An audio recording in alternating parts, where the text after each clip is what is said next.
Hello, everyone, and welcome to today's session, The Future of Ethical Hacking, New Tools, Techniques, and Trends. This is the second session in our Certified Ethical Hacker CEH series with Sergey Chubarov. I am Renal Vicaria, and I'll be your host for the day. Before we get started, we would like to go over a few house rules. For our attendees, the session will be in listen-only mode and will last for an hour, out of which last 15 minutes will be dedicated to Q&A. Now, without any further delay, our speaker will take over from here for his presentation. Over to you, Sergey. All right, thank you very much, and welcome to the webinar. I'm not sure if you've been to my sessions before, maybe yes, maybe no. But if you've been there, you know that I prefer to show like a few slides and then give live demos. That's what you may also expect here in this webinar, Future of Ethical Hacking, New Tools, Techniques, and Trends. And of course, when we talk about the future, we usually talk about artificial intelligence, AI. That's what we're going to cover mostly in this webinar. Let me say a few words about myself first. Again, if you didn't hear about me before, my name is Sergey. I'm a security instructor, consultant, speaker at the conference, traveler to the conferences. I have a bunch of certificates from EC Council as well, of course, like CPAN, CH, CCSE, I mean, it's Cloud Security Engineer. If you're going to watch Hacker Halted, which is conference from EC Council, you're gonna find my sessions about my session about AI as well. Especially if you go there in person, you will also find me in person. Anyway, so I'm just promising that you will not see many slides. You will see more of the stuff that I'm going to show. Really, we have limited time. And also, usually you ask a number of questions, so I would like to cover your questions, and we have some formalities and so forth. So that's why I would like to jump into the session right away without like significant delays. So since this session is called about like new tools, new trends, new tools and approaches in ethical hacking and in security as well, I would like to show you some progression. So just take a step back and show you, not really show you, but tell you about some progression. A really big milestone that in ethical hacking was when we got tools, automated tools. That allow us to bring more people, much more people to ethical hacking and to cybersecurity in general. Again, every topic here I will describe in more details on slides, and some of those, like especially in the end, I'm going to show you. But just let me tell you a few things. Tools, automate tools, really was a big milestone. After that, another big milestone was cloud security solutions, like cloud-based security solutions. So companies start to move to the cloud. Companies start to use cloud for security. So for example, I have my environment hosted on premises, but it sends data to the cloud, and cloud was able to like find out some anomalies which use machine learning and so forth that you will see on the next bullet point. So cloud became the next big milestone. Also, not only for defenders, for those who use it, for, like not only for companies, but also for pen testers, for ethical hackers, because now you can deploy your tools in the cloud.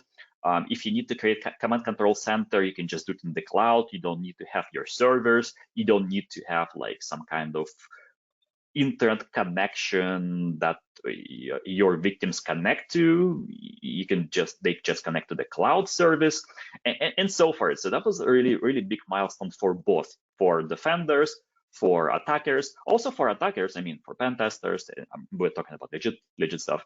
For pen testers, it also became the challenge because like we get used to pen test web applications and Active Directory, and now we have something different. Now we have different architectures, we have different identity structure and so forth. So again, that was the big milestone for everyone, for companies, also for attackers, for pen testers, for defenders, for everyone. When we start to use cloud, now we can use, we finally got resources to really use AI and machine learning. Because in the past, we have AI machine learning for a long time. But the problem is AI requires a lot of resources. Like if I want to, if I want to run some machine learning models and so forth, find correlations, it requires a lot of resources. Quite often, it was a big deal if I'm like, individual ethical hacker and I have my own laptop and that's it. It's really hard to build any models because I don't have much resources for that. But now I can deploy some kind of environment in the cloud and run whatever I like there. Of course, it will cost some money, but much cheaper than create my own data center. Much cheaper. So when we start to really use cloud, and for it's like defenders and attackers, ethical hackers, pen testers, also attackers, we can now use machine learning, find correlation, use anomaly detection. It's quite popular. But another milestone when we start to detect based on anomalies on behavior, like learn previous user behavior and find out the patterns. Also, attackers they start to use machine learning to analyze the previous user passwords and predict what kind of password user will going to use next. So we all start to use that as well when we have more resources from the cloud. And you may even find it in the, if you ever take a CEH course, Certified Ethical Hacker, you can even find this progression because look, I worked with the EC Council stuff for many years and as instructor, and I see also the progress that first we had tools, then cloud became a part of the course, and now there's a new version 13, where they have a lot of AI. So it just become a trend everywhere, not only for attackers, for defenders, but also for those who teach those attackers and defenders. Not attackers, but everyone. And now we have and I would say if we are looking at the trend, I would take generative AI or Gen AI shortly as something that everyone is looking at nowadays. So generative AI, or shortly Gen AI, give us the ability to have the AI-powered assistant that is designed to help you with different tasks. It will use ChatGPT model, ChatGPT version 4.0 currently, and which is developed by OpenAI. So let's take a look at some of those milestones in a bit more details, and then I'm going to jump to demo and show you that generative AI, how it can be used by attackers and defenders. So first of all, automated tools. Let me go back to our tools. That's a joke on the left. There are no insults that you are using tools, but it changed the game. It changed the game because it allowed more people start working with ethical hacking. Because in the past, you had to really develop your own stuff, because quite often question I have from students, for example, do I need to program? Do I need to know any programming languages if I want to start ethical hacking? Yeah, of course, it would be nice to know something, because eventually you will reach the point when you need to develop your own tools. But if you want to start ethical hacking, nowadays it's there are a number of tools available. You can just use them.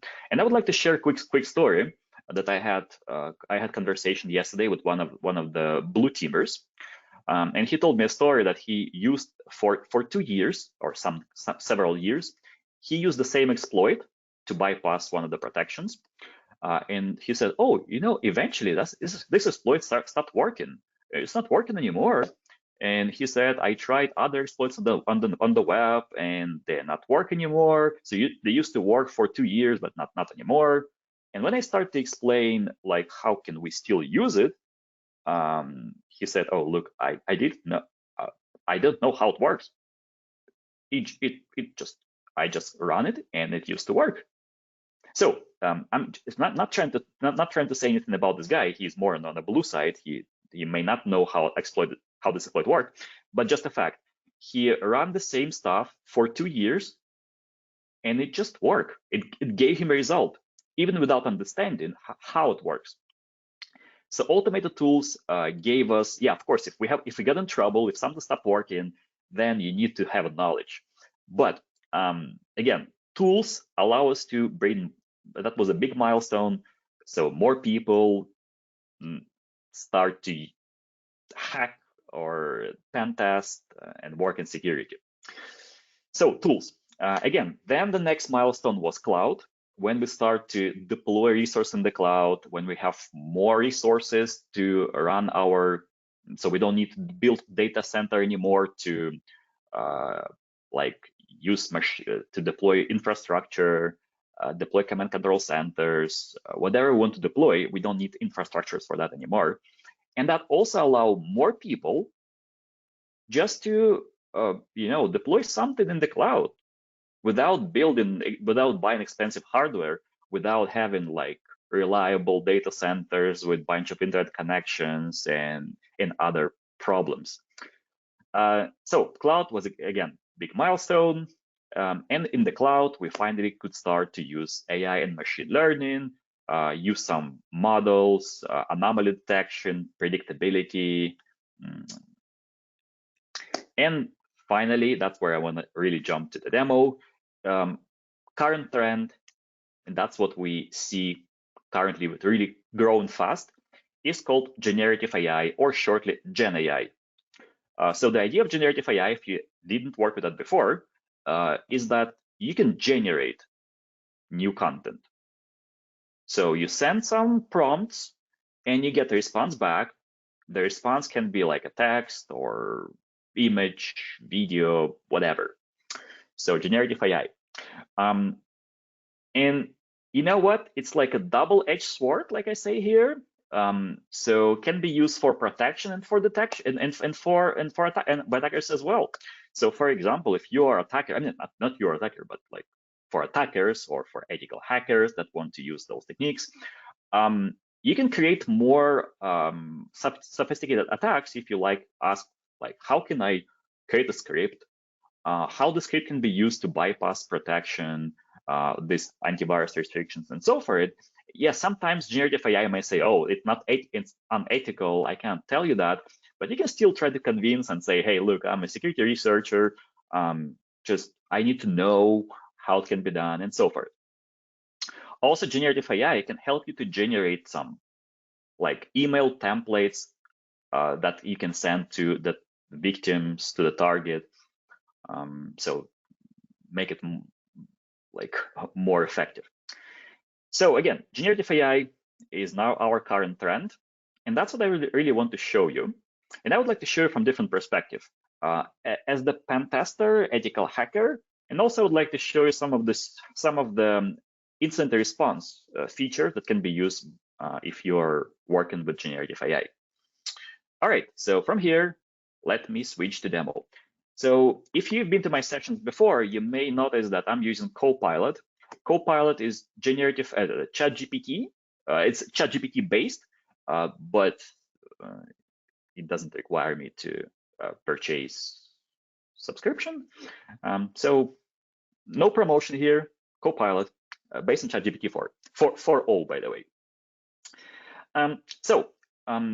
But this guy, it doesn't really know anything about security so far. So so it's just like a virtual person. And now I need to tell to my ChatGPT, Copilot, whatever, who you are. So I need to set up the context. I need to like say, hey, you have a role. You have a very specific role, and like you are a security expert, and I would like to talk to a security expert. So you may find some resources over the internet. So for example, this kind of GitHub, where can you find number of security the prompts you can use to set up this context. For example, if I would like to talk to a reverse engineer,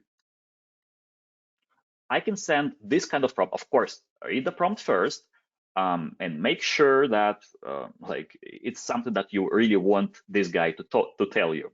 So read this first. Reverse engineer, help me with CTF, help me with incident response on pen test. Let's take that one. So let's say, let me just take that one. As the pen test expert, your role will be to help identify potential vulnerabilities in system or network by performing penetration tests. This may include using varied tools and techniques to simulate attacks, identify weaknesses, creating detailed reports of findings and recommendations of improving security, and working with a team to develop. So, okay, read it yourself.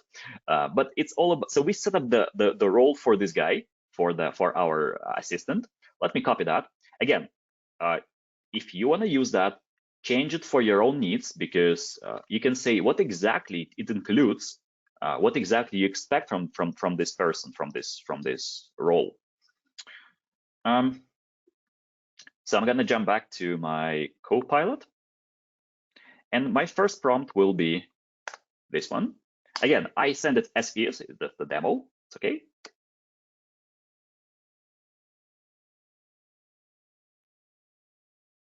Okay. So now,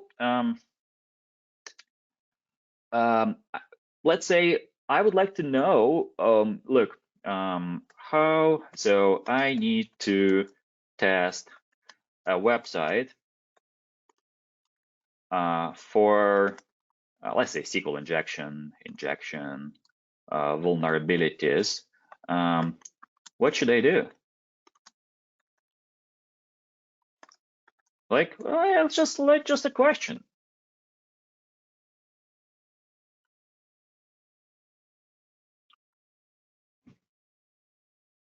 And now tell me, like look, so first of all, you need to know what kind of application is in front of you. Then you may start to try something like this. So start by entering common SQL injection payloads. For example, try to enter or1 equals 1 or drop table users, and see how the application will behave, what kind of error messages will be sent. Try to use SQL map, verb suite, and so forth. Okay, and in the end, it says, would you like more detailed guidance or any of these steps? Let's say that, since we're talking about tools as well, let's say, yes, please, yes, explain me, how to use SQL map, for example.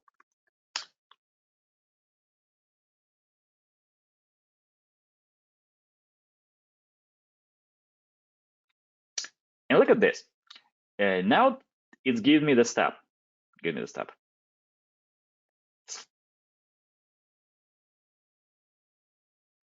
Yeah, gave me some steps. So how can I install it? How can I start? How can I first list databases, choose specific database, dump data from database, and so forth.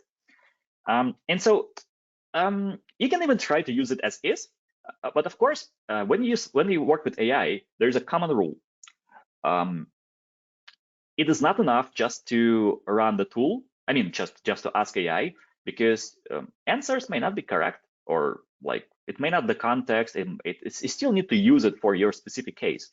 That's why it doesn't mean that you can just completely rely on AI. You still need to have your human intelligence, not only AI. All right, so that's what I'm trying to tell you here, is that AI become really one more game changer. Like, if you remember, when in the beginning of webinar, I told you that automated tools was the first, one of the first game changers that allowed to bring more people into security and into ethical hacking as well. So now AI become this kind of milestone when we should still know the stuff. We cannot just say, like, I'm complete noob, I don't work in security at all, I don't know anything, let's hack some websites. Probably it will not work like that. But it can definitely help you. It can definitely help you to jump into it and help you with some details. And also, if you give some specific information, it may tell you more about this. Let me show you one more example. So I'm going to open that guy. I have this kind of command, which looks a bit confusing. So I took this command from one of the Microsoft courses. So it's not my command that I create. And quite often I hear from like students like, what is that? What is doing? So first, my answer is that that's the encrypted base64 encoded code. But you may not know what it is and how should you decrypt it. So how should you done with like how it's encrypted and so forth. Let me try to so I already download this document. I already download this document. So what I would like to do, I would like to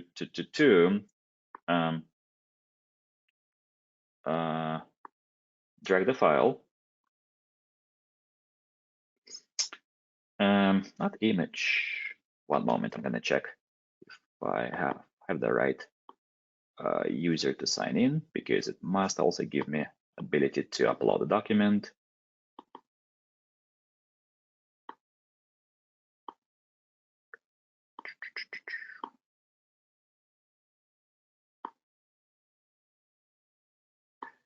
Because of the small screens, I don't even see who am I here. Let me zoom out a bit.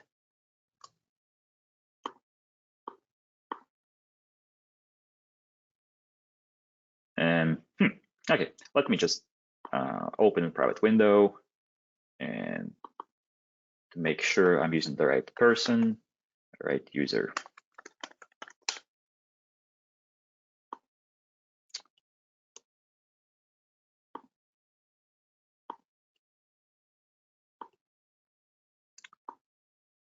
And I still don't see the way to sign in. That's odd. That's odd. All right, so it seems like this part I will not be able to upload the document. But what I can do, I can upload the actual document, because if I copy and paste it to the, let's take this one. Let's take this one, because it also may not be super clear what is that. So what this command means. So I'm gonna open my OpenAI again, in private or whatever. Let me say, please explain this. Whoa, no, not this one. Stop responding. Copy. New topic. Explain this. Yeah. Now let's see what it tells me. Now look, it breaks them into the line. Now I can see that it's this XOR encryption, and there is even the key, which is the key. And if I would like to make a decryption, I can give a content, I can give a key, and so now it looks much more simple, right? Much more simple with this explanation.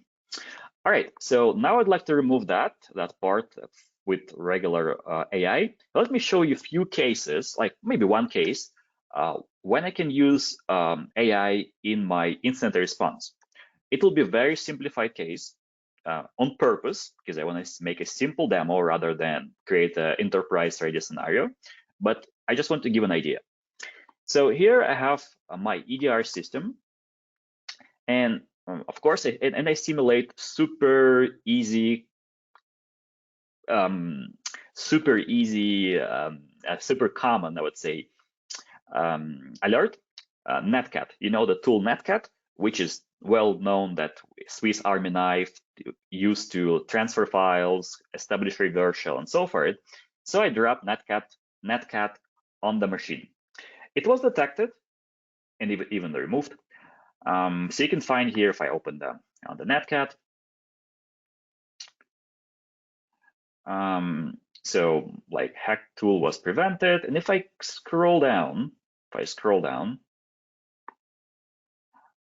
so Netcat detected. It was nc.exe.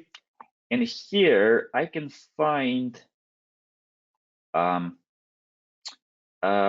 where description, alert description. So what if I take this alert description and this name, netcat tool was prevented, and ask ChatGPT, what should I do? Okay, so it was prevented. All right, what next? What steps should I take after that alert that was detected, prevented, whatever? So what I did here, I automatically send the request to ChatGPT. I know you may not know what it is, but I'm just automatically make a request to ChatGPT and send this tool. Sorry, tool. Send the text, netcat tool was prevented, and this description to ChatGPT, and let's see what is going to be the answer.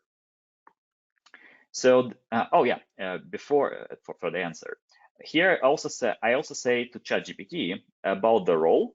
So you will be incident response expert, and you will provide the guidance on the incident response. So your response must have this structure: incident summary, containment. Should I isolate the device from the network? Yes or no? And how can I recover? All right. Now let's see the response. So it says about the netcat tool. What was that? So first of all, the summary of actual incident. Then what should I do to contain? Okay. And now that's one of the most interesting part. I asked ChatGPT, should I isolate device from the network? And ChatGPT said, yes, do it.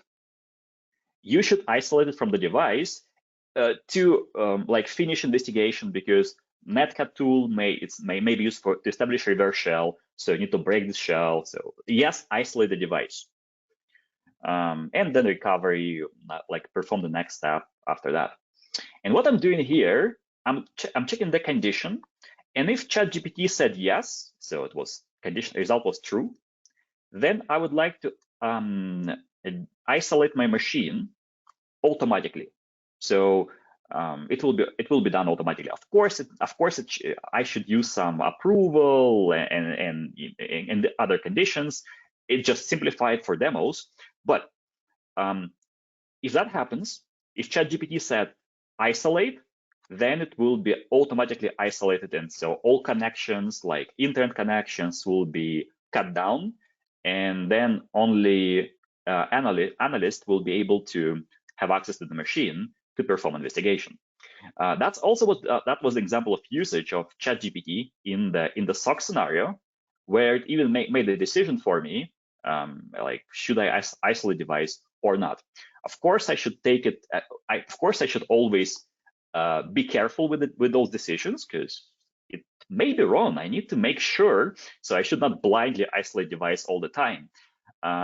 Here, just simply for demo purposes. But again, now it's just it makes things much faster and help the defender to protect things faster, but also it helps attackers to generate more sophisticated attacks. All right, so from here, I would like to jump to Q&A. And yeah, Q&A. Do you have any questions about that? About the trends, about what you may expect in the future?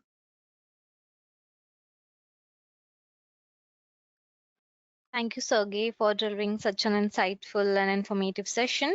We found the webinar very engaging and hope it was valuable for you as well.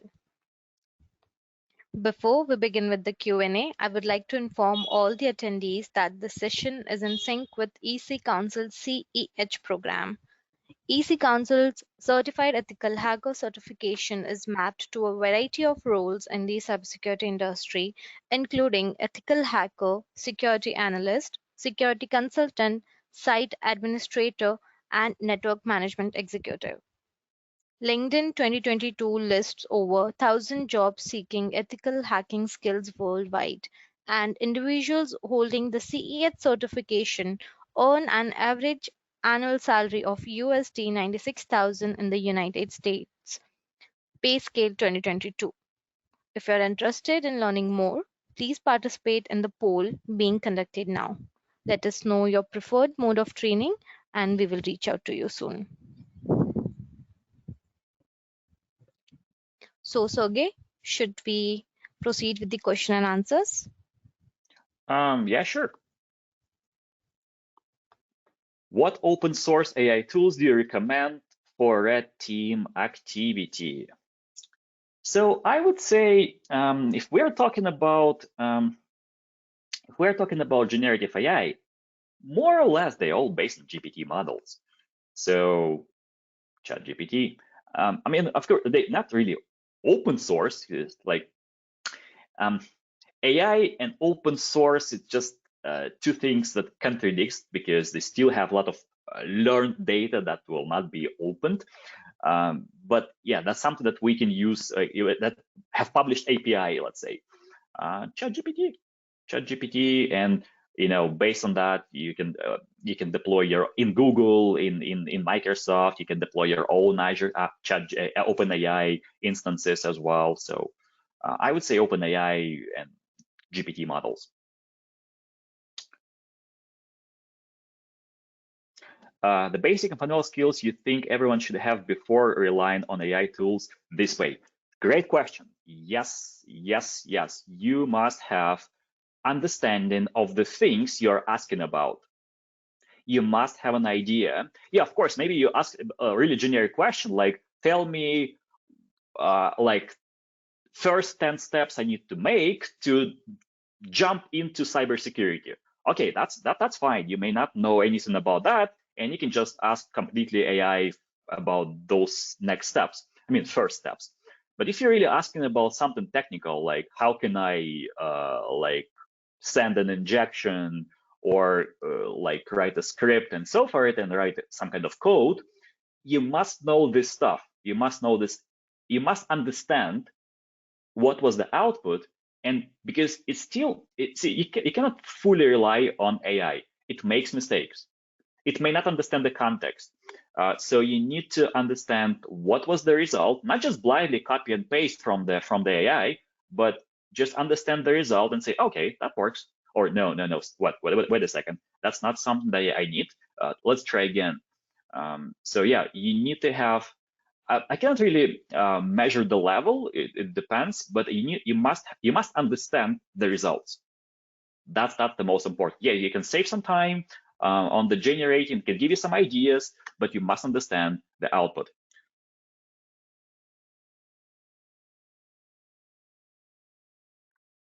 Oh, so did you consider AI as hacking tool? As far as informational for me, as I said before, double-edged sword. Can be used for dirty things, can be used like, you always give this example with like knife or hammer or whatever. So it can be used for some normal purposes. You may cut some bread or do something else. So the same with AI. Can be used like a tool. It will not hack for you. It will not hack for you. Also, AI, they have what is called responsibility. So it will not really do something unethical. But it might give you information, especially if you convince AI that oh, I'm a security tester and I'm just want to learn, tell me how to do something. It may tell you, it might tell you, but will not make any hacking for you specifically. But yeah, it's still double-edged sword. For law enforcement agency stuff, how can this tool use investigation purpose without to provide the real identity?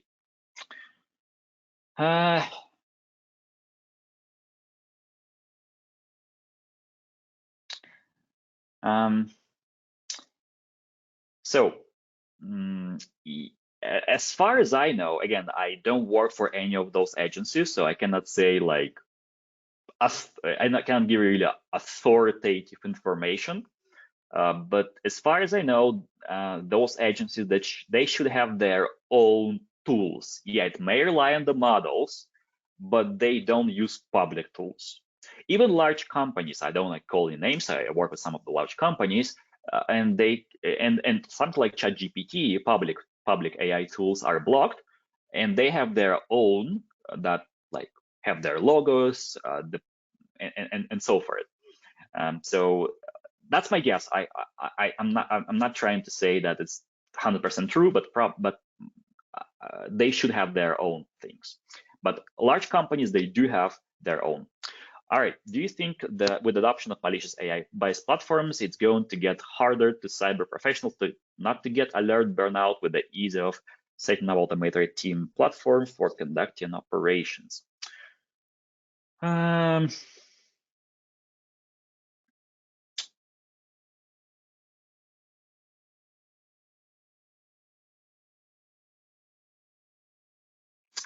So it's always, so the question was about, the long question, do you think the adoption of malicious AI-based platform is going to get harder for cyber professionals not to get alert burnout with easy of setting up ultimate red team platform for conducting operations? Long question. It's always cat and mouse game. So we also set up some automation for prevention detection. Those guys set automation for cyber operations. So either way, it works in the both ways. So yeah, if we use traditional tools and those guys use AI, we are in trouble. Yeah, true. How does Copilot differ from Pentest GPT, and how can fully automated pentest be conducted? I didn't use Pentest GPT, so I cannot tell you for sure.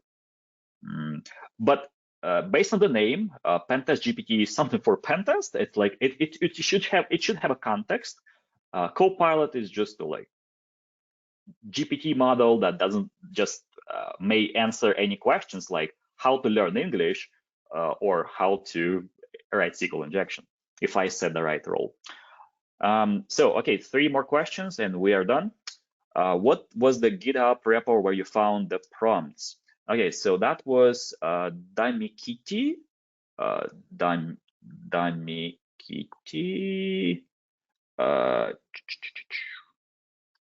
Damikiti. So next question. What are the risks and benefits of using automation vulnerability detection and penetration testing? Automation is the benefit? I mean, you save time because if we have hundreds and hundreds of servers and applications, so start manually will be quite tedious. Yeah, so we first go automatically and then we just try to do manual stuff when we find some flags from the tool. All right, last question. We are at the latest ethical hacking techniques. What are the latest ethical hacking techniques for countering sophisticated cyber threats like deepfakes or AI-driven attacks?